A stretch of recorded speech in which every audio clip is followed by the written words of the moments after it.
یا پھر اگر آپ صبر کا اظہار نہیں کرتے، اللہ سے جو ہے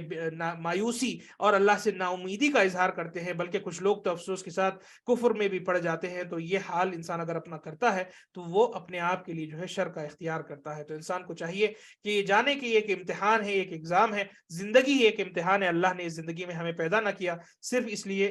کہ نہیں کیا ہے سوائے اس کے کہ اللہ ہمارا امتحان لے سکے اور اس بات کا جائزہ ہو جائے کہ کون اللہ کا سچا بندہ ہے۔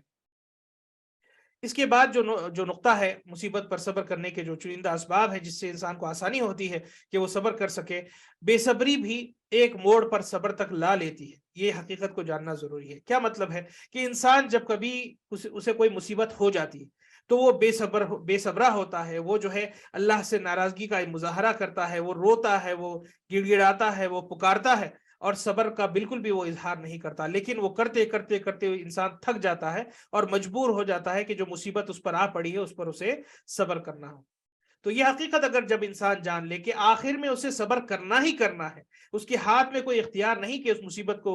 بذات خود ٹال سکے، تو کیوں نہ پہلے سے ہی آپ صبر کر لیں تاکہ اللہ بھی راضی ہو جائے، آخرت بھی سنور جائے، اور ممکن ہے کہ اللہ تعالیٰ اس مصیبت کو ٹال کے آپ کو دنیا میں قبل اس کے کہ آخرت میں اجر ملے، آپ کو دنیا ہی میں کوئی ایسے خیر سے نواز دے جس سے آپ کو اور خوشی اور سعادت حاصل ہو سکتی ہے۔ تو یہ حقیقت کو جاننا ضروری ہے کہ جو انسان یعنی کہ اللہ سے ناراضگی یا پھر جو ہے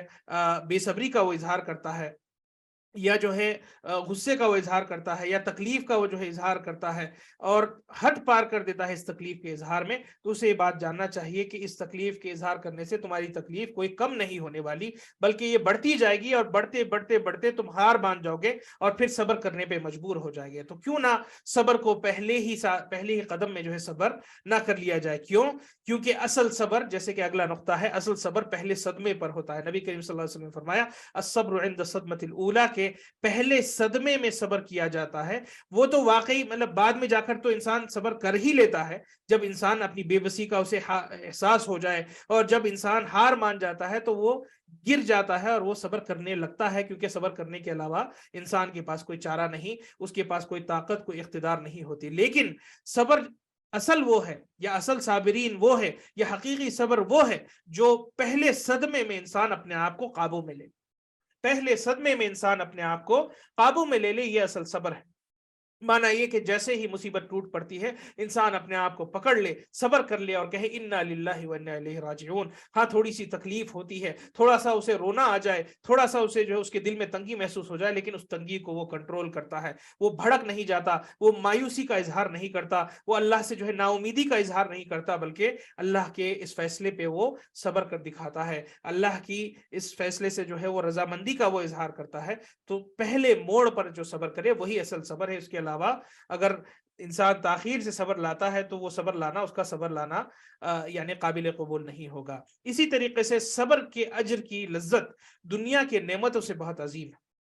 اس کا اگر انسان کو احساس ہو جائے کہ آخرت میں اللہ نے صابرین کے لیے جو اجر عظیم تیار کر رکھا ہے، اس کی لذت جو ہے اس دنیا کی نعمتوں کے یا اس کے کھو جانے سے جو تکلیف ہوتی ہے اس کے مقابل اس کی جو لذت ہے وہ بڑی پیاری ہوتی ہے۔ مانا یہ کہ انسان کو ظاہر سی بات ہے کسی نعمت کے چھن جانے پہ تکلیف ہوتی ہے اور اسے وہ مصیبت سمجھتا ہے، یا اسے کوئی پریشانی آنے پر اسے وہ مصیبت سمجھتا ہے، لیکن اسے یہ جاننا چاہیے کہ اس نعمت کے ہونے پر بھی جو آپ کو سکون، جو آپ کو آرام حاصل ہے، اللہ نے جو صابرین کے لیے اجر آخرت میں رکھا ہے اس سے لاکھوں درجے جو ہے بہتر ہے، اس کا کوئی مقارنہ ہی نہیں، اس کا کوئی کمپیریزن ہی نہیں۔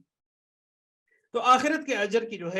جو لذت اور جو نعمتوں کی لذت اللہ نے تیار کر رکھی ہے صبر کرنے والوں کے لیے، اس دنیا کی چنندہ نعمتوں کے سے اسے جو ہے اس کا کوئی حساب ہی نہیں لگایا جا سکتا ہے، اس کی کوئی برابری کی نہیں جا سکتی۔ تو یہ حقیقت کو جاننے سے بھی بڑی یعنی کہ جو ہے مصیبت چھننے پر بھی جو ہے آپ کو بڑی آسانی ہو جاتی ہے، معاملات بڑے ہلکے ہو جاتے ہیں۔ اسی طریقے سے مصیبتیں نہ ہونا تو انسان کو غافل اور پتھر دل بنا دیتا ہے۔ اگر مصیبتیں نہ ہوتی تو انسان غافل اور پتھر دل ہو جاتا۔ وہ اس لیے کہ اگر انسان خوشحالی میں رہتا رہے، اسے کوئی تکلیف، کوئی پریشانی نہیں آئے اور بس وہ جو ہے خوشحالی میں رہتا رہے،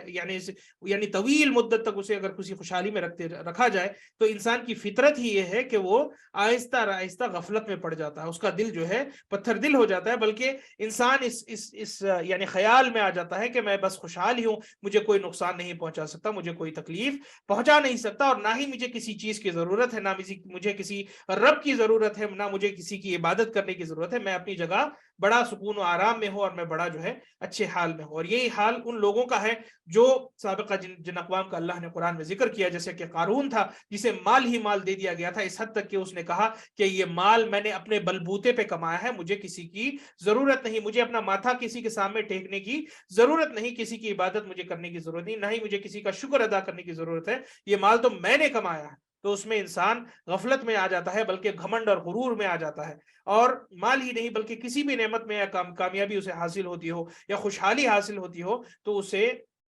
غفلت کا جو ہے وہ انسان شکار بن جاتا ہے. لہٰذا اللہ رب العزت کی یہ حکمت ہے اور اس کا تقاضا ہے کہ کبھی کبھار زندگی میں اونچ نیچ آتی ہے, کبھی کبھار نقصان کا سامنا کرنا پڑتا ہے, تاکہ انسان کو نمبر 1 اپنی کمزوری کا احساس ہو, نمبر 2 اللہ کی عظمت, اس کی طاقت اور اس کے اقتدار کا بھی احساس ہو, اور نمبر 3 ہماری حاجت اللہ کی کتنی عظیم ہے, ہم اللہ کی کتنے محتاج ہیں, ہم اللہ کی رحمت کی کتنے محتاج ہیں, اس بات کا بھی احساس اس کے دل میں رہے, اس بات کا بھی اسے احساس ہوتا ہے اس وقت جب اس پر کوئی مصیبت آ پڑتی ہے. اور اگلا مسئلہ یہ ہے کہ دنیا کی تکلیف آخرت کی راحت لاتی ہے, دنیا کی تکلیف آخرت کی راحت لاتی ہے. یہ قاعدہ جاننا ضروری ہے کہ جو کوئی مصیبت دنیا میں ہوتی ہو یہ آخرت کی آسانیاں پیدا کرتی ہے. تو اس بات کا بھی انسان کو خیال رہے کہ جب کبھی کوئی مسلمان کو کوئی بھی تکلیف پہنچے تو اس تکلیف کے مقابل اللہ رب العزت ایک اجر عظیم اس کے لیے آخرت میں تیار کر رکھتا ہے. بلکہ چھوٹے سے چھوٹے کانٹے کے چپ جانے پر, پیر میں آپ کے اگر کوئی کانٹا بھی چپ جاتا ہے تو اس کانٹے کے چپنے پر بھی اللہ آپ کو مزید اجر دیتا ہے اور آپ کو جو ہے نیکیوں سے نوازتا ہے, بلکہ اس حال تک کہ انسان یہ کہنے لگتا ہے کہ اے کاش میری زندگی ساری مصیبتوں میں گزرتی, جب وہ دیکھتا ہے کہ آخرت میں کیا اجر عظیم اللہ نے تیار کر رکھا ہے. تو سبحان اللہ, اللہ تعالیٰ کی یہ حکمت ہے, اللہ رب العزت نے یہ فیصلے کیے ہیں, تو انسان کو چاہیے کہ اپنے آپ کو صبر اور تحمل والا بنانا چاہیے, اور مصیبت جب اس پر آ پڑتی ہے تو اسے اس مصیبت پر صبر کرنے کی کوشش کرنا چاہیے. ہم تو پہلے یہ دعا کرتے ہیں کہ اللہ تعالیٰ ہمیں اس قسم کے امتحانات سے اور اس قسم کے مصیبتوں سے, دنیا کے ساری مصیبتوں سے آپ کو, ہمیں, ہمارے چاہنے والوں کو اور سارے مسلمانوں کو محفوظ رکھے. لیکن اللہ کی یہ تقدیر ہے کہ جب کبھی کسی کے ساتھ کوئی مقدر میں لکھا ہو کہ کوئی مصیبت آ جائے تو اسے ان چیزوں کو سامنے رکھنا ضروری ہے جو آپ کی نظر کے سامنے ہے. تو دنیا کی تکلیف آخرت کی راحت لاتی ہے. اگر انسان دنیا میں تکلیف اور مصیبت میں جو ہے اپنی زندگی گزارتا ہے, اسے اس بات پہ یقین رکھنا چاہیے کہ آخرت والی زندگی خوشحالی والی زندگی ہوگی. اسی طریقے سے مصیبت کے وقت کی کچھ خاص چنندہ دعائیں ہیں, اس کو پڑھنا جو ہے لازم ہے, اس کو پڑھنا ضروری ہے, جو کہ نبی کریم صلی اللہ علیہ وسلم نے سکھلائی ہے. اور یہ سارے کے سارے جو نقاط میں نے پوائنٹس جو آپ کو بیان کیے ہیں, ان سب کے ساتھ ساتھ ان دعاؤں کو بھی لازم کرنا, ان دعاؤں کو بھی جو ہے پڑھنا یہ واجب ہے انسان پر. اور ایسا کرنے سے نبی کریم صلی اللہ علیہ وسلم کی وہ مسنون دعاؤں کی تلاوت کرنے سے انسان کی مصیبت ہلکی پڑ جاتی ہے اور اس کی زندگی آسان ہو جاتی ہے. اب کچھ چنیدہ دعائیں ہیں جو نبی کریم صلی اللہ علیہ وسلم کی سنت سے ثابت ہے, وہ میں آپ کی خدمت میں رکھ دوں قبل اس کے کہ ہم اپنے اگلے اصول پر چلے جائیں. آپ صلی اللہ علیہ وسلم کی دعا تھی, آپ صلی اللہ علیہ وسلم پڑھا کرتے تھے, لا الہ الا اللہ العظیم الحلیم, لا الہ الا اللہ رب العرش العظیم, لا الہ الا اللہ رب السماوات السبع ورب الارض ورب العرش الکریم. یہ آپ صلی اللہ علیہ وسلم کی ایک دعا تھی. اسی طریقے سے یا حی یا قیوم برحمتک استغیث, یہ آپ صلی اللہ علیہ وسلم پڑھا کرتے تھے جب کبھی کوئی مصیبت ٹالنا ہوتا. اسی طریقے سے اللہم رحمتک ارجو فلا تکلنی الی نفسی طرفت عین واصلح لی شأنی کلہ لا الہ الا انت. یہ آپ صلی اللہ علیہ وسلم کی دعا تھی. اس کا مطلب یہ ہے کہ اللہ میں تیری رحمت کی تمنا اور اس کی امید کرتا ہوں, تو مجھے میرے حال پر تو کبھی نہ چھوڑ دینا, چاہے ایک لمحے کے لیے کیوں نہ ہو, اور میری اصلاح فرما. واصلح لی شأنی کلہ, میرے سارے امور کی تو اصلاح فرما. لا الہ الا انت, تیرے سوا کوئی مالک نہیں, تیرے سوا کوئی معبود نہیں. اسی طریقے سے اللہ ربی لا اشرک بہ شیئا, کہ اللہ میرا رب ہے اور میں اس کے ساتھ کسی کو شریک نہیں ٹھہراتا. یہ دعا آپ صلی اللہ علیہ وسلم کی تھی. اسی طریقے سے آپ صلی اللہ علیہ وسلم نے جو دعا سورہ یونس یعنی یونس علیہ السلام کی جو دعا تھی ذنون کی, جب وہ مچھلی کے پیٹ میں تھے تو انہوں نے کہا لا الہ الا انت سبحانک انی کنت من الظالمین. تو اس دعا کو پڑھنے سے آپ صلی اللہ علیہ وسلم فرمایا کہ لم يدعو بها رجل مسلم في شيء قط الا استجيب له, کہ یہ دعا پڑھنے سے انسان کی ہر دعا اللہ رب العزت قبول فرماتا ہے. بس یہ ہے کہ انسان سچے دل سے اس دعا کو پڑھے, اس تڑپ سے پڑھے جیسی تڑپ سے یعنی کہ جو ہے یونس علیہ السلام نے اس مرحلے میں اس دعا کو جو ہے پڑھا تھا اور اللہ سے دعا مانگی تھی. اسی طریقے سے ایک دعا ہے جو کہ مشہور و معروف ہے نبی کریم صلی اللہ علیہ وسلم کی، فرمایا اللہم انی اعوذ بک من الہم والحزن، اے اللہ تعالیٰ میں آپ سے پناہ مانگتا ہوں، یعنی کہ جو ہے حزن کہتے ہیں تکلیفوں کو، اور جو حزن کہتے ہیں کہ جو ہے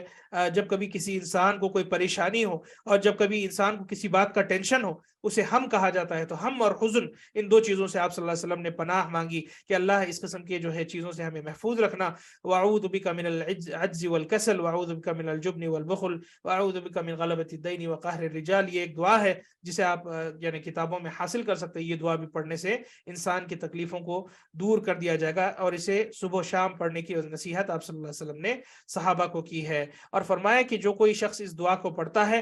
فرمایا اس حدیث میں کہ اذهب اللہ عز وجل ہمہ وقضى دینہ، کہ اللہ رب العزت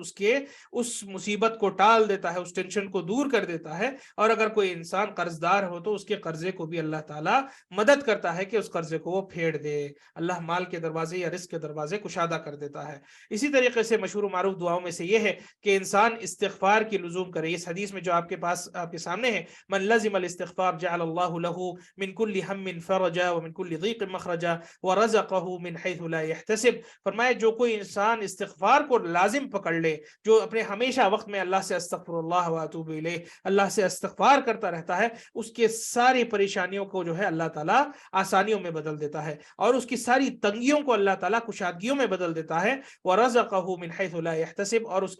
اس کے رزق کے دروازے اس طریقے سے کھول دیتا ہے کہ اس نے کبھی اس کا حساب بھی نہ رکھا ہو، کبھی سوچا بھی نہ ہو کہ مجھے اللہ اس طریقے سے رزق پہنچاتا ہے۔ تو سبحان اللہ، استغفار کی کثرت کرنا بھی جو ہے مصیبت دور کر دیتی ہے اور مصیبت کو ہلکا کر دیتی ہے۔ ساتھ ہی ساتھ آپ صلی اللہ علیہ وسلم نے لا حول ولا قوت الا باللہ پڑھنے کا حکم دیا، کہا کہ جو ہے جس کے پاس تکلیفوں کی پریشانیوں کی زیادت اور کثرت ہو جائے اسے چاہیے کہ لا حول ولا قوت الا باللہ کہے، نہیں کوئی طاقت رکھنے والا، نہیں کوئی اقتدار اور قوت رکھنے والا سوائے اللہ کے۔ جب آپ اس کو کہتے ہیں تو اللہ رب العزت آپ کی زندگی میں آسانی پیدا کر دیتا ہے، اور جیسے کہ کہا گیا کہ یہ کنز من کنوز الجنہ، جنت کے خزانوں میں سے ایک خزانہ ہے یہ دعا پڑھنا۔ اور اسی طریقے سے روایت میں آتا ہے ترمذی کی کہ یہ جنت کے دروازوں میں سے ایک دروازہ ہے، باب من ابواب الجنہ، کے استغفار کا ایک مخصوص دروازہ اللہ تعالیٰ جنت میں رکھتا ہے کہ جو کوئی اپنی زندگی میں کثرت سے استغفار کرتا تھا اسے اس دروازے سے جنت میں داخل کرے گا۔ تو یہ بھی جو ہے دعا مسنون ہے۔ اسی طریقے سے مشہور و معروف جو دعا ہے جسے یعنی کہ جو ہے پڑھنے کی جو ہے نبی کریم صلی اللہ علیہ وسلم نے دعوت دی اور اس دعا کو سکھلائی اپنے صحابہ کو، یہ دعا ہے اللہم انی عبدک ابن عبدک ابن امتک ناصیتی بیدک ماض فی حکمک عدل فی قضاؤک اسألک بکل اسم هو لک سمیت به نفسک وانزلته فی کتابک او علمته احدا من خلقك او استأثرت به في علم الغيب عندك ان تجعل القرآن العظيم ربيع قلبي ونور صدري وجلاء حزني وذهاب همي۔ اللہ تعالیٰ سے یہ جو دعا انسان کرتا ہے، فرمایا آپ صلی اللہ علیہ وسلم نے الا ذهب الله حزنه وهمه وابدل مكانه فرحا، جو کوئی یہ انسان دعا کرے اس کی تکلیفوں کو اللہ تعالیٰ دور کرتا ہے، اور نہ صرف یہ، اللہ تعالیٰ اس تکلیف پریشانی کو خوشیوں میں تبدیل کر دیتا ہے۔ سبحان اللہ، یہ دعائیں اور جو دیگر دعائیں میں نے پڑھی ہے یہ ساری کے ساری مشہور و معروف دعاؤں کی کتابوں میں جیسے کہ حصن المسلم ہے اور دیگر جو مسنون کتابوں کی دعا ہے اس میں اس کا ذکر موجود ہے۔ تو انسان کو چاہیے کہ مصیبت کے وقتوں میں یا مصیبت کے لمحات میں ان دعاؤں کو لازم جو ہے بڑے سچے دل سے پڑھے، اور ایسا پڑھنے سے جیسے کہ آپ صلی اللہ علیہ وسلم نے وعدہ کیا ہے کہ ایسے دعاؤں کی تلاوت اور پڑھنے سے اور اس کی کثرت کرنے سے اللہ تعالیٰ تکلیفوں کو خوشحالی میں اور خوشیوں میں جو ہے تبدیل کر دیتا ہے۔ اگلا ہمارا جو پرنسپل ہے وہ یہ ہے کہ سلف کا عقیدہ ہے کہ اللہ کے حقوق کی ادائیگی اصل مقصد ہے زندگی کی، اور انسان کے حقوق اس مقصد کے تابع ہے۔ انہم یعتقدون ان حقوق الرحمن ہی الغایہ، کہ انسان کا اصل مقصد تو یہ ہے کہ اللہ کے حقوق کو جو ادا کیا جائے، اور انسان کے جو حقوق ہیں یہ نظام کو برقرار رکھنے اور دنیا میں جو ہے ایک سسٹم قائم ہو، اس لیے اللہ تعالیٰ نے حقوق العباد بندوں کے حقوق بنائے ہیں۔ لیکن حقیقت اس شریعت کی یہ ہے کہ سب سے پہلے اور سب سے عظیم طور پہ اللہ کے حقوق کا خیال رکھا جائے اور اللہ کے حقوق کی ادائیگی ہو، اور اس حقوق کی ادائیگی کے حصوں میں سے ایک حصہ ہے کہ اللہ کے جو بندے ہیں ان کو کسی قسم کا نقصان نہ پہنچایا جائے، لہٰذا ان کے حقوق کا بھی خیال رکھنا ضروری ہے۔ یہ نہ سمجھ بیٹھیں کہ بندوں کے حقوق جو ہے اللہ کے حقوق سے زیادہ اہم اور زیادہ جو ہے افضل ہے۔ کچھ لوگوں کا حال اس دنیا میں اس زندگی میں یہ ہوتا ہے کہ غیروں کے حقوق کو اتنا وہ عظیم جاننے لگتے ہیں، اتنا عظیم اسے اپنی زندگی میں مقام دیتے ہیں کہ اللہ کے حقوق ہی کو وہ بھول بیٹھتے ہیں۔ بلکہ اصل تو یہ ہے کہ اللہ کے حقوق ہی سب سے عظیم حقوق ہے جسے ادا کرنا زیادہ ضروری ہے. اللہ کے جو رائٹس ہے، اللہ تعالیٰ نے جو فرائض ہم پہ انجام دینے کو کہا ہے یا کسی حرام کردہ چیز سے ہمیں بچنے کو کہا ہے، وہ سب سے زیادہ اہم اور سب سے زیادہ یعنی کہ جو ہے اس کا حق بنتا ہے اللہ کا. اور اس کے بعد اس کے تابع یہ ہے کہ انسان باقیوں کے یا دوسرے لوگوں کے حقوق کو بھی ادا کرے. اللہ رب العزت نے ہمیں نہیں پیدا کیا سوائے اس کے کہ ہم اس کی عبادت کریں. سورہ ذاریات کی مشہور و معروف آیت ہے وما خلقت الجن والانس الا لیعبدون، وما خلقت الجن والانس الا لیعبدون، جس کا معنی مفہوم یہ ہے کہ میں نے انسانوں کو اور جنات کو نہیں پیدا کیا مگر اس کے یا صرف اس لیے تاکہ وہ میری عبادت کرے، تاکہ وہ میری عبادت اور بندگی کرے. یہ ایک اصول تھا. اس کے بعد جو اگلا اصول ہے وہ یہ ہے انہم یحکمون علی الناس بما ظہر من اعمالہم ویدعون السرائر الی اللہ. فرمایا کہ سلف لوگوں کے ظاہر پر حکم لگاتے ہیں اور لوگوں کے خفیہ معاملات اللہ کے ذمے کر دیتے ہیں. مانا یہ کہ کسی انسان پہ کوئی اگر آپ کو حکم لگانا ہو تو اس کے ظاہر پہ آپ جائیں گے، یہ نہیں کہیں گے کہ فلاں کے دل میں کیا ہے، کیونکہ دلوں کے معاملات جاننے والا کون ہے؟ اللہ رب العزت ہے. آپ اور ہم نہیں جانتے کہ فلاں کے دل میں کیا ہے. تو ہمیشہ ہمیں اپنا یہ قاعدہ رکھنا ہے کہ لوگ جو ظاہری طور پہ آپ سے معاملہ کرتے ہیں اسی ظاہر پہ آپ کو بھی ان کے ساتھ معاملہ کرنا ہے، کیونکہ ہمیں اور آپ کو اس بات کا قطعاً علم نہیں کہ ان کے دلوں میں کیا ہے. تو ظاہر پر جانا یہ بہت اہم ہے. لوگ کیا کرتے ہیں؟ لوگوں کی نیتوں پہ جاتے ہیں، لوگوں کی نیتوں کو جج کرنے لگتے ہیں، لوگوں کے انٹینشنز کو جج کرنے لگتے ہیں. یہ سب ہمارا کام نہیں. ہاں ہم ظاہر پر جائیں گے، جیسے کوئی انسان اپنی زندگی میں عمل کرتا ہو، جیسی اس کی حرکتیں ہوں، جیسے اس کا کردار ہو، جیسا اس کا طریقہ کار ہو، ان طریقوں پہ اس کے معاملات پر ہی جو ہے ہم کو حکم لگائیں گے کہ یہ انسان کیسا ہے یا کیا ہے. آپ اس کی نیتوں کے جو ہے نہ آپ جو ہے اس کے مطالب ہے اور نہ ہی جو ہے اس کے فیصلے کرنے کی ذمہ داری اللہ نے دی ہے. یہ حدیث ہے نبی کریم صلی اللہ علیہ وسلم کی جس میں آپ کو اچھے سے پتہ چل جائے گا کہ ہمیں ظاہر پر جانا ہے. آپ صلی اللہ علیہ وسلم نے دو لوگوں میں فیصلہ جب وہ کر رہے تھے، جب ان کے درمیان کسی قسم کا اختلاف پیدا ہو گیا، کوئی جھگڑا ان کے درمیان جو ہے پیدا ہو گیا، تو آپ صلی اللہ علیہ وسلم نے فرمایا کہ انکم تختصمون الی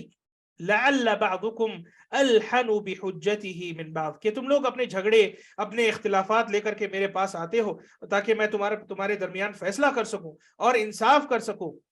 اور ایسا بھی ہو سکتا ہے کہ تم میں سے کوئی ایک جو ہے کسی اور سے بہتر ہو اپنی زبانی صلاحیت میں یا اپنی زبان میں، کہ وہ اپنی حجت کو بہترین انداز میں پیش کر سکے، یا اپنی باطل کو جو ہے حق بتانے کا وہ فن رکھتا ہو، یا اس کی زبان میں اتنی صلاحیت ہو کہ وہ غالب ہو جائے اپنے خصیم پر، اپنے اس انسان پر جس سے وہ اختلاف کر بیٹھا ہو. تو زبان پر یعنی جو کچھ بھی کہی سنی باتیں ہوتی ہیں اسی پر تو انسان فیصلہ کرتا ہے. تو ممکن ہے کہ کہنے کا انداز کسی کا بہترین ہو جائے یا کہنے کے انداز میں ایسی کوئی اس میں جو ہے کشش آ جائے کہ باقیوں پر وہ غالب ہو سکتا ہے. اور یہی حال آپ دیکھتے ہیں کہ کئی فیصلے غلط لے لی جاتے ہیں، اس لیے کیونکہ جج صرف جو ہے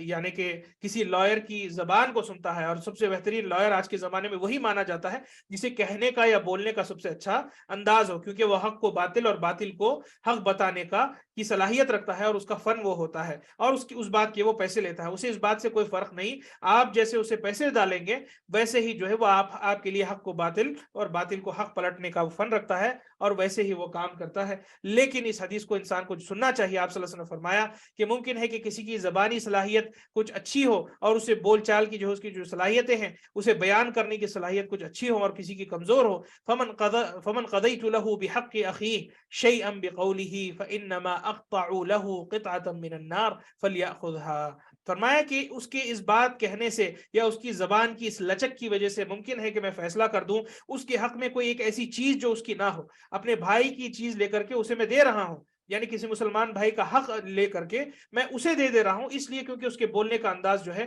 ایسا تھا جس سے اسے حق پر ہونے کا رجحان ہو گیا آپ صلی اللہ علیہ وسلم کو. لیکن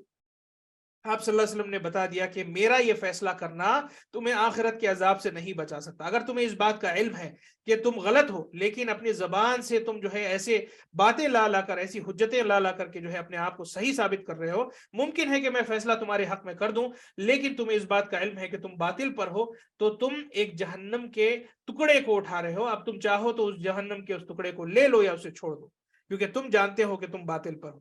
تم جانتے ہو کہ تم باطل پہ ہو. نبی کریم صلی اللہ علیہ وسلم ظاہر پر جاتے ہیں اور ظاہری طور پر جو دکھتا ہے آپ صلی اللہ علیہ وسلم کو اس بنا پر وہ فیصلہ سناتے ہیں, اور ایک قاضی بھی اسی طریقے سے فیصلہ کرتا ہے, اور ایک مسلمان بھی ظاہری طور پر جو دکھتا ہے اس پر فیصلہ کرتا ہے. لیکن حقیقت کون جانتا ہے؟ حقیقت وہ جانتا ہے جو جھوٹ کہہ رہا ہے, حقیقت وہ جانتا ہے جو باطل کو حق اور حق کو باطل کر رہا ہے. تو ایسے انسان کو ڈر جانا چاہیے کہ اگر فیصلہ ہو بھی جاتا ہے اس کے حق میں کوئی, اسے خوف میں آنا چاہیے اور اللہ کا خوف اس کے اندر پیدا ہونا چاہیے کہ وہ جہنم اپنے لیے لے رہا ہے, وہ جہنم اپنے لیے لے رہا ہے. اسی طریقے سے نبی کریم صلی اللہ علیہ وسلم کی یہ حدیث ہے جس میں آپ صلی اللہ علیہ وسلم نے یا یہ صحابہ آپ صلی اللہ علیہ وسلم کے صحابہ تھے جو گئے تھے جنگ کی طرف, تو اس میں یہ ہوا, ایک واقعہ پیش آیا کہ ایک صحابی نے جو ہے ایک انسان کی جان لے لی بعد اس کے کہ انہوں نے لا الہ الا اللہ کا اقرار کر دیا تھا. اس صحابی نے جو ہے لا الہ الا اللہ کے اقرار کرنے کے بعد بھی جنگ میں اس مشرک یا اس کافر کو بعد اس کے کہ اس نے کلمہ پڑھ لیا تھا اس کو مار دیا, اس حساب سے کہ وہ ظاہر نہیں وہ باطن کو جج کرنے لگے. انہوں نے یہ کہا کہ یہ بندہ تلوار کی ڈر سے لا الہ الا اللہ کہہ رہا ہے, لہٰذا یہ ایمان نہیں لایا, اور اس کی گردن کو اس نے ان صحابی نے جو ہے مار دیا یا اسے جو ہے خنجر سے مار دیا. فرمایا کہ جو ہے بعثنا رسول اللہ صلی اللہ علیہ وسلم الى الحرقہ من جوہینہ, کسی ایک مقام پہ آپ صلی اللہ علیہ وسلم نے ایک جماعت کو بھیجی اور وہاں پر یہ ہوا کہ وہ لوگ یعنی کافروں کی شکست ہوئی اور مسلمانوں کی کامیابی اور کامرانی اس جنگ میں حاصل ہوئی. تو ہوا یہ کہ جو ہے ایک آدمی آ کر کے یعنی ایک کافروں کی جماعت سے یا کافروں کی آرمی سے یا ان کی جو ہے ان کی گروہ یا ان کی ٹولی سے ایک آدمی آیا جو کہ مسلمانوں سے گھیر لیا گیا تھا, مسلمانوں نے انہیں گھیر لیا تھا, اور جیسے ہی انہوں نے دیکھا کہ یعنی اس شخص نے کہ جو ہے مسلمانوں نے مجھے گھیر لیا ہے, انہوں نے فوری طور پہ کیا کہا, لا الہ الا اللہ, انہوں نے جو ہے لا الہ الا اللہ کا اقرار کر دیا. تو ایک انصاری صحابی تھے, انہوں نے کیا کیا, انہوں نے اس انسان کو چھوڑنے کا فیصلہ کر دیا, مارا نہیں انہوں نے کیونکہ اس نے لا الہ الا اللہ جو ہے کا اقرار کر دیا تھا, لیکن دوسرے صحابی نے انہیں مار دیا, انہیں جو ہے خنجر سے مار دیا, یہ کہتے ہوئے کہ بھائی اس نے تلوار کی ڈر سے جو ہے لا الہ الا اللہ پڑھا. تو آگے کیا ہوا, نبی کریم صلی اللہ علیہ وسلم تک جب بات آئی تو انہوں نے فرمایا, اے اسامہ کیا تو نے اسے قتل کر دیا جبکہ اس نے لا الہ الا اللہ کا اقرار کر دیا؟ تو یہاں پر آپ صلی اللہ علیہ وسلم نے فرمایا کہ کیسے تم نے انہیں مار دیا جبکہ انہوں نے لا الہ الا اللہ کا اقرار کر دیا تھا؟ قال قلت یا رسول اللہ انما كان متعوذا, فرمایا کہ وہ اپنی جان چھڑانے کے لیے لا الہ الا اللہ کا اقرار اس نے کیا تھا. تو نبی کریم صلی اللہ علیہ وسلم کا کیا جواب تھا؟ فرمایا اقتلته بعد ان قال لا الہ الا اللہ, کیا تو نے اسے قتل کر دیا بعد اس کے کہ اس نے لا الہ الا اللہ کہہ دیا تھا؟ تو اتنے بار وہ دہراتے رہے, فما زال يكررها علی حتى تمنیت انی لم اکن اسلمت قبل ذلك اليوم, فرمایا کہ اتنے بار آپ صلی اللہ علیہ وسلم یہی بات دہراتے رہے کہ میں تمنا کر بیٹھا کہ اے کاش میں بھی کافر تھا اور اس دن میں جو ہے مسلمان ہوتا اور میرا ایمان اسی دن آتا, میں اسی دن ایمان لاتا تاکہ یہ گناہ میرے اوپر جو ہے نہ آ پڑتا, یہ گناہ جو مجھ سے سرزد ہو گیا وہ مجھ پہ نہ آ کے پڑتا, اسی دن میں ایک مسلمان ہوتا اور اے کاش یہ گناہ مجھ پر جو ہے نہیں آتا. سبحان اللہ. آپ صلی اللہ علیہ وسلم نے بار بار یہی کہا کہ کیسے تم نے اسے مار دیا جبکہ اس نے لا الہ الا اللہ. تو یہ چھوڑ دو کہ لوگ باطنی طور پہ کیوں کچھ کوئی عمل کر رہے ہیں, ظاہری طور پہ اگر کوئی انسان میں خیر دکھ رہا ہے تو وہ خیر پر ہے, اگر ظاہری طور پہ کوئی انسان شر کر رہا ہے تو شر پر ہے. ہمارا کام ہے کہ ہم ظاہر پر جائیں گے, کسی کے باطن کو ہم ٹٹولے کے نہیں, کسی کے انر افیئرز کو, کسی کے انٹینشنز کو ہم نہیں جج کریں گے, کسی کے جو ہے ذاتی معاملات کو جو ہے ہم اس پہ فیصلہ نہیں لیں گے, ہم ظاہر پر جانے والے لوگ ہیں. اسی طریقے سے اگلا جو ہمارا پرنسپل ہے وہ یہ ہے کہ سلف مسلمانوں کو فتنے سے ڈراتے ہیں, فتنوں سے ڈرانا, فتنوں سے دھمکانا, فتنوں سے لوگوں کو آگاہ کرنا, فتنوں سے جو ہے لوگوں کو دوچار کرنا, یہ سلف کا طریقہ ہے. انہم یحذرون المسلمین من مضلات الفتن, کہ فتنوں سے لوگوں کو آگاہ کرنا یہ سلف کے دعوت کا ایک اہم ترین اصول ہے. میرے عزیز دوستو اور بھائیو, فتنے یہ زندگی کا حصہ ہے. اللہ رب العزت فتنے لوگوں کے لیے بھیجتا ہے, اور فتنے کا مطلب یہ ہے کہ وہ ایک امتحان ہوتا ہے, وہ ایک دین کی عمومی طور پہ یا ایک بڑے پیمانے کی ایک مصیبت ہوتی ہے جو اللہ تعالیٰ لوگوں کے امتحان کے لیے بھیجتا ہے. اس آیت میں دیکھیں اللہ رب العزت سورہ عنکبوت کی آیت ہے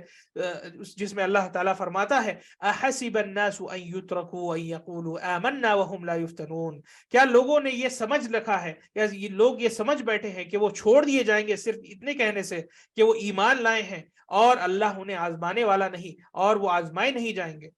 کیا اللہ تعالیٰ جو ہے لوگوں کو ایمان لانے پر چھوڑ دے گا اور انہیں آزمائے گا؟ نہیں، اللہ تعالیٰ یعنی سوال کر رہے ہیں کہ احسب الناس، کیا لوگ یہ سمجھ بیٹھے ہیں کہ لوگ چھوڑ دیے جائیں گے صرف اس لیے کہ وہ ایمان لائے ہیں اور اللہ ان کا امتحان نہیں لینے والا؟ پھر فرمایا اللہ تعالیٰ نے وَلَقَدْ فَتَنَّا الَّذِينَ مِن قَبْلِهِمْ، اللہ نے یقیناً آپ سے پہلے لوگوں کی بھی جو ہے امتحان کے طور پر انہیں فتنے میں ڈالا، اور فتنے میں ڈال کر کے ان کے ایمان کو جو ہے ٹٹولا۔ فَلَيَعْلَمَنَّ اللَّهُ الَّذِينَ صَدَقُوا وَلَيَعْلَمَنَّ الْكَاذِبِينَ، اور اس سے اللہ کے لیے ظاہر یہ ہو جائے گا کہ کون سچا ہے، الذین صدقوا، کون سچا ہے اللہ کی اس دعوت قبول کرنے میں، وَلَيَعْلَمَنَّ الْكَاذِبِينَ، اور جھوٹوں کا پردہ جو ہے فاش ہو جائے۔ تو یہ فتنے جو ہے اس دین کا حصہ ہے، اس زندگی کا حصہ ہے، اللہ کے اس نظام کا حصہ ہے کہ انسان کو فتنے میں ڈالا جاتا ہے۔ اب یہ ہے کہ فتنوں سے بچنا اور فتنوں کے بہکاوے میں آ کے اپنے ایمان کا سودا نہ کر بیٹھنا، یہ ایک مسلمان کا کام ہے۔ جیسے جیسے آپ زندگی میں آگے بڑھتے جائیں گے، طرح طرح کے فتنے آپ کے سامنے ارد گرد جو ہے آپ کو گھیرنے لگیں گی، الگ الگ فتنوں میں جو ہے لوگ آپ کو ڈالنے کی کوشش کریں گے، شیطان آپ کے راستے میں جو ہے ہر موڑ پر آپ پر فتنہ جو ہے ڈالنے کی وہ کوشش کرے گا، لیکن سچا مسلمان وہ ہے، کامیاب مسلمان وہ ہے جو ان سارے کے سارے فتنوں کا سامنا کرتے ہوئے وہ بچ کر کے نکل جائے ان فتنوں کے درمیان، اور اپنے ایمان کی، اپنے آخرت کو جو ہے وہ بچاتے ہوئے اور اس کو سنوارتے ہوئے وہ ان فتنوں کے درمیان سے نکل جائے۔ یہ انسان جو ہے کامیاب انسان ہے۔ تو جان لے میرے عزیز دوستوں اور بھائیوں، فتنوں سے آپ بچنے والے نہیں، بلکہ آپ کے ارد گرد اتنے فتنے ہیں کہ آپ اس کا حساب بھی نہیں لگا سکتے۔ فتنوں کو اللہ رب العزت نے الگ شکل و صورت میں ڈال کر کے بھیجا ہے۔ تو اللہ رب العزت نے فرمایا انما اموالکم واولادکم فتنہ، آپ کا مال، آپ کی اولاد آپ کے لیے فتنہ ہے، یہ ایک امتحان ہے کہ کہیں آپ ان کی چکر میں اللہ کو نہ کھو بیٹھیں، اللہ کو نہ بھول بیٹھیں، اور اللہ کی عبادت اور اس کے فرائض کو نہ بھول بیٹھیں۔ انسان جیسے پیسے کمانے لگتا ہے تو وہ مفتون ہو جاتا ہے، پیسے کی چکر میں وہ لگ جاتا ہے۔ اسی طریقے سے اللہ رب العزت نے دیگر قرآن کی آیات میں یہ بیان کیا ہے کہ جو ہے فتنے الگ الگ شکلوں میں اور صورتوں میں اللہ تعالیٰ بھیجا ہے، اور نہ صرف یہ وَجَعَلْنَا بَعْضُهُمْ لِبَعْضٍ فِتْنَةً، کہ اللہ تعالیٰ نے جو ہے کچھ لوگوں کو ایک دوسرے کے لیے جو ہے اس نے فتنہ بنا کر کے بھیجا ہے۔ کیوں؟ تاکہ وہ جان لے اتصبرون، کہ آپ صبر کرتے ہیں کہ نہیں کرتے۔ اللہ تعالیٰ جو ہے جاننا چاہتا ہے کہ بھائی آپ اس فتنے پہ صبر کرتے ہیں یا نہیں کرتے، آپ اس فتنے میں جو ہے ثابت قدمی کا مظاہرہ کرتے ہیں کہ نہیں کرتے، یا شیطان کے بہکاوے میں پھسل جاتے ہیں۔ جو انسان اس فتنے کے امتحان میں کامیاب ہو جاتا ہے وہ آخرت میں فلاح اور کامیابی پا لیتا ہے اور جنت اسے نصیب ہوتی ہے، لیکن جو انسان اس فتنے میں جو ہے بہکاوے میں اس فتنے کے آ جاتا ہے وہ انسان ہلاک و برباد ہو جاتا ہے۔ اور فتنوں کے تعلق سے تو اگر ہم بات کرنے بیٹھیں تو اتنے انیک یعنی امور ہے جو آپ کے سامنے رکھے جا سکتے ہیں، لیکن وقت کی پابندی ہے، ورنہ فتنوں کے معاملات جو ہے انسان کو چاہیے کہ وہ فتنوں کے تعلق سے علم رکھیں، جانے کہ کون سا فتنہ کیا ہے۔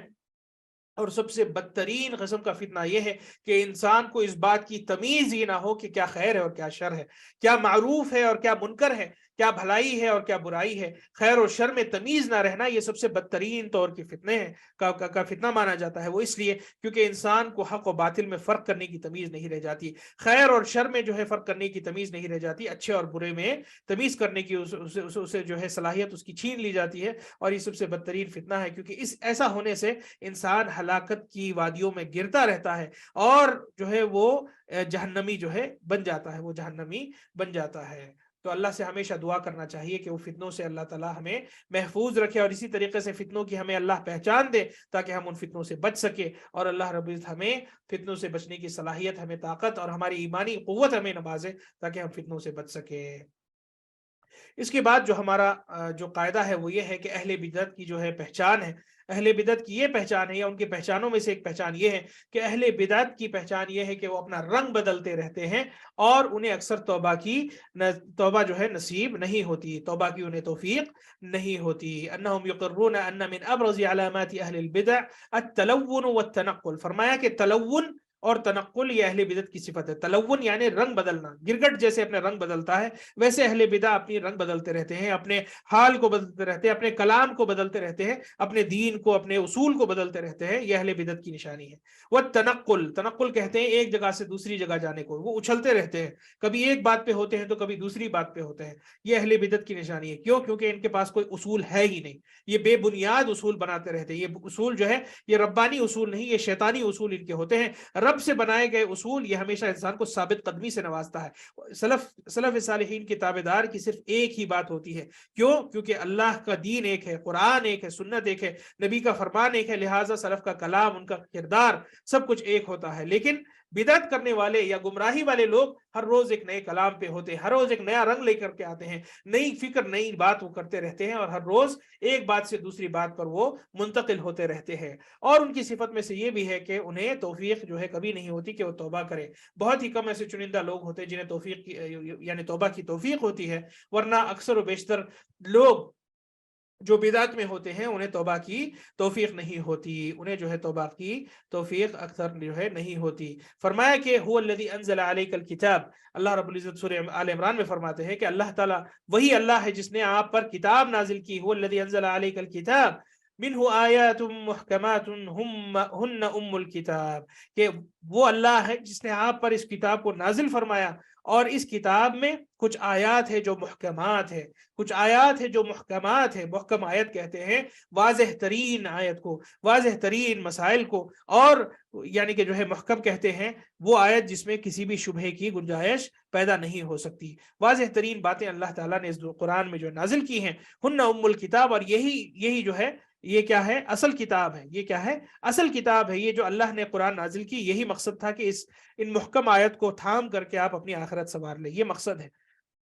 وَأُخَرُ مُتَشَابِهَاتٍ، کچھ ایسی بھی آیتیں ہیں جو متشابہ ہیں، دوسری ایسے آیتیں ہیں جو متشابہ ہیں۔ متشابہ کہتے ہیں جس میں تشابہ ہو، جس میں کچھ قسم کی جو ہے گنجائش ہوتی ہو کہ انسان اس میں الجھ جائے، انسان اس میں سے جو ہے کوئی بھی یعنی کہ جو ہے گمراہی کے پہلو کو نکال کر کے اپنے آپ کو بھٹکا لے، اگر وہ صحیح سلف صالحین کے منہج کو نہیں تھامتا۔ تو ایسی آیتوں کو بھی اللہ تعالیٰ نے بھیجا تاکہ لوگوں کا امتحان ہو سکے۔ تو یہاں پر کیا ہوتا ہے؟ اللہ تعالیٰ نے لوگوں کو بھی بتا دیا کہ کیسے کیسے لوگ ہیں۔ کچھ لوگ ایسے ہیں فَأَمَّا الَّذِينَ فِي قُلُوبِهِمْ زَيْغٌ، ایسے لوگ جن کے دل میں جو ہے بیماری پائی جاتی ہے، یا ایسے لوگ جن کے دل میں جو ہے کھوٹ پایا جاتا ہے، ان کی نیتوں میں کھوٹ پائی جاتی ہے، وہ کیا کرتے ہیں؟ فَيَتَّبِعُونَ مَا تَشَابَهَ مِنْهُ، قرآن میں جو کچھ بھی متشابہ ہوتا ہے، یا جس کسی بھی آیت میں گنجائش ہوتی ہے کہ وہ لوگوں کو اس آیت کو لے کر کے گمراہ کر سکیں، وہ وہاں سے لوگوں کو گمراہی کی طرف لانے کی کوشش کرتے ہیں، ابتغاء الفتنہ، تاکہ فتنہ وہ پیدا کر سکیں،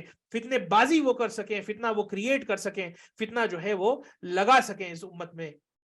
وہ ابتغاء تأویلہ، اور اس آیت کو تعویل وہ کر سکیں، اپنے شبہات کو اس آیت کی آڑ میں لا کر کے اپنی باطل عقیدے کو جو ہے پھیلا سکیں۔ وَمَا يَعْلَمُ تَأْوِيلَهُ إِلَّا اللَّهُ، اور ایسے آیتوں کی حقیقت سوائے اللہ کے کوئی نہیں جانتا، سوائے اللہ کے کوئی نہیں جانتا۔ وَالرَّاسِخُونَ فِي الْعِلْمِ يَقُولُونَ آمَنَّا بِهِ، اور وہ جو علم میں اپنے راسخ ہیں، وہ جو اللہ کے اس علم کو صحیح طور پر جانتے ہیں، وہ جو سلف صالحین کے منہج کو بہترین انداز میں سمجھتے ہیں، وہ کیا کہتے ہیں؟ آمنا بہ، ہم ان آیتوں پر ایمان لاتے ہیں، بجائے اس کے کہ ان آیتوں میں جا کر کے ان آیتوں میں یعنی الجھ جائیں، لوگوں کو گمراہ کرنے کی کوشش کریں، غلط اس کے مفہوم نکالنے کی کوشش کریں۔ سلف صالحین کے تابعدار اور راسخین فی العلم، وہ لوگ جو اپنے علم میں مضبوط ہیں، ایسے علماء کیا کہتے ہیں؟ آمنا بہ کل من عند ربنا، ہم ساری کے سارے اس قرآنی آیتوں پر ایمان لاتے ہیں، یہ سارا کا سارا اللہ کی طرف سے ہے، یہ سارا کا سارا اللہ کی طرف سے ہے، یہ قرآن اللہ کی طرف سے بھیجی گئی کتاب ہے۔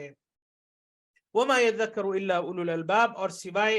یہ نصیحت سے کوئی فائدہ نہیں اٹھا پائے گا سوائے وہ لوگ کے جن کے پاس اللہ رب العزت نے جو ہے سمجھ دی ہو اس دین کی۔ اولو الالباب کہتے ہیں جو ہوشیار ہوں، جو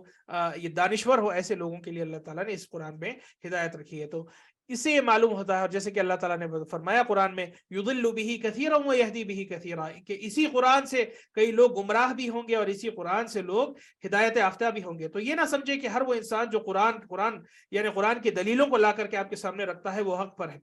کیونکہ آپ کو یہ سمجھنا ضروری ہے کہ کیا یہ قرآن کی آیت فہم سلف صالحین کے مطابق ہے؟ کیا سلف نے بھی اس آیت کو ایسے ہی سمجھا جیسے تم سمجھ رہے ہو؟ اگر ان کا سمجھ یا اس عالم کی یا اس مولانا کی یا اس مولوی کی سمجھ سلف صالحین کے منہج کے مطابق نہ رہی تو ایسے انسان کی دلیل کو جو ہے آپ ٹھکرا دیں گے، کیونکہ دلیل تو صحیح ہے لیکن استدلال غلط ہے، دلیل اس کی صحیح ہے لیکن دلیل کو استعمال کرنے کا طریقہ جو ہے اس کا غلط ہے۔ ورنہ دلیل تو ہر ایک انسان کے پاس ہے، ہر انسان اپنی باطل کو نشر و اشاعت اس کی کرنے ایک قرآن کی آیت یا ایک جو ہے حدیث کو لانے کی کوشش کرتا ہی ہے، لیکن حق پر وہ ہے جو قرآن و سنت کو صحیح سمجھے اور سلف صالحین کے منہج کے مطابق دلیلوں کو عمل میں لاتا ہے۔ تو اس سے یہ معلوم ہوا کہ یعنی کہ اہل بدعت ہمیشہ ایسی آیتوں میں یا ایسے معاملات میں، ایسے امور میں پڑتے ہیں جہاں پر فتنہ پیدا ہوتا ہے۔ اور آپ غور کریں گے کہ ایسے کئی یعنی جو ہے دجالین یا دجال لوگ ہیں، ایسے ایسے کوئی گمراہ لوگ ہیں جو صرف ایسی امور کو لاتے ہیں، ایسی باتوں کو لاتے ہیں جس سے فتنہ ہوتا ہو، ایسے معاملات کو لاتے ہیں جس سے ایک جو ہے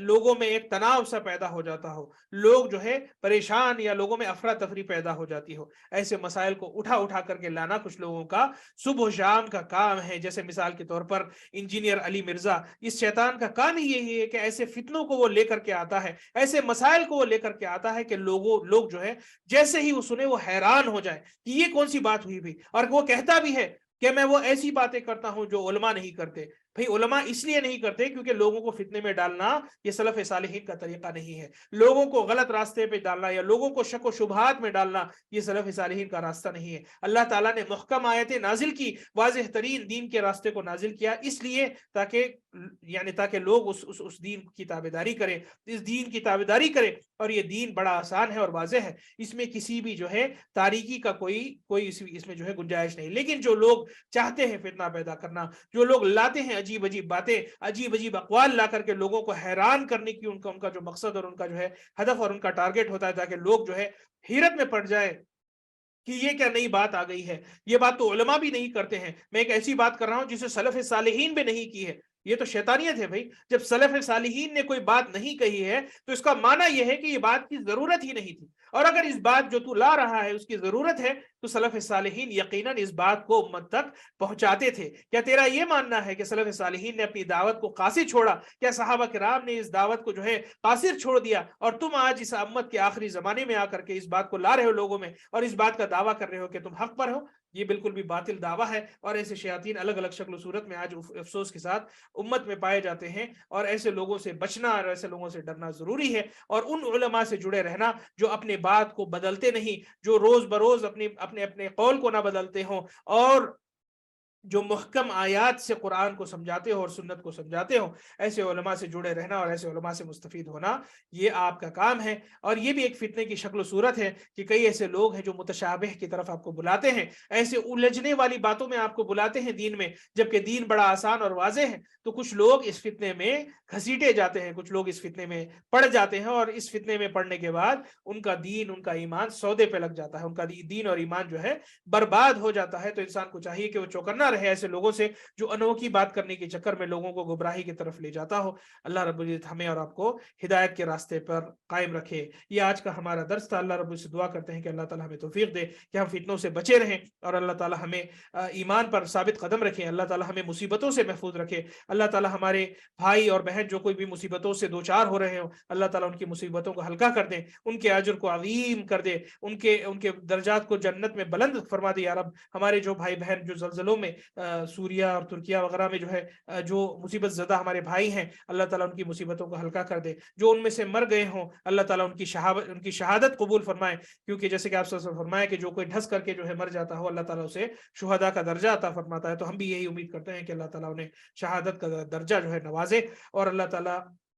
مزید ہمیں جو ہے تو ایمان پہ، توحید پہ، سنت پہ قائم رہنے کی توفیق عطا فرمائے۔ آمین وآخر دعوانا ان الحمد للہ رب العالمین، والسلام علیکم ورحمۃ اللہ وبرکاتہ۔